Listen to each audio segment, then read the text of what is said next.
Okay, firstly, let's start with the electrical side of the unit and how it works and what you actually need to connect.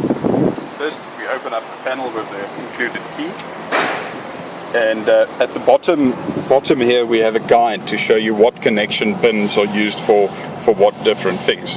Firstly, we have our power in with a guide there. There's a spare grommet for the power as well. It's simply connected to this connector. Then the next one is a feed pump, which you would connect here.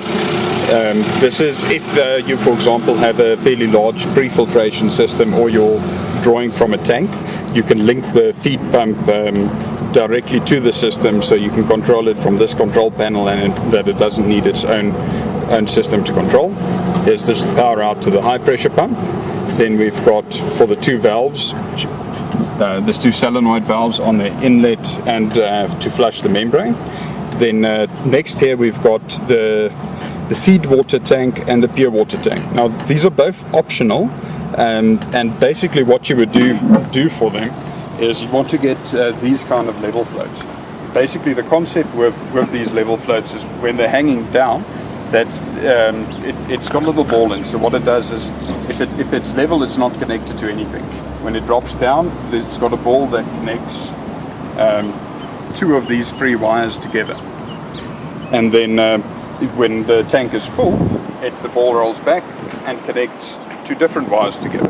Now the easiest way to figure out what to connect to what is on here. The central point is the common wire. So just take a multimeter and measure if it's down, which one is connected, and then if it's up, which one is connected. One of the wires will be in common, and that's the one you put in the middle. If we have a look in the system here, let's say if we look at the product water tank, your HH would be high level high, so that would be the one that's triggering when the float is at the top, which would be connected to 211.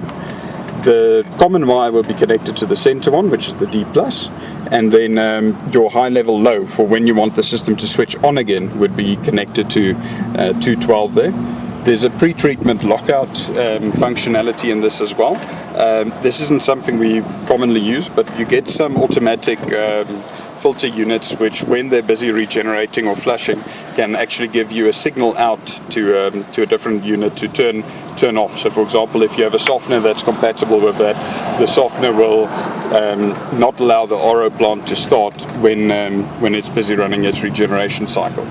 The rest of this, the only thing you really need to know about is there's two switches here. Turn both of them on. The pump gets started up in phases, so you don't get the full power of the pump immediately, and that's just to protect the piping, so you don't have a massive pressure spike when the high pressure pump starts.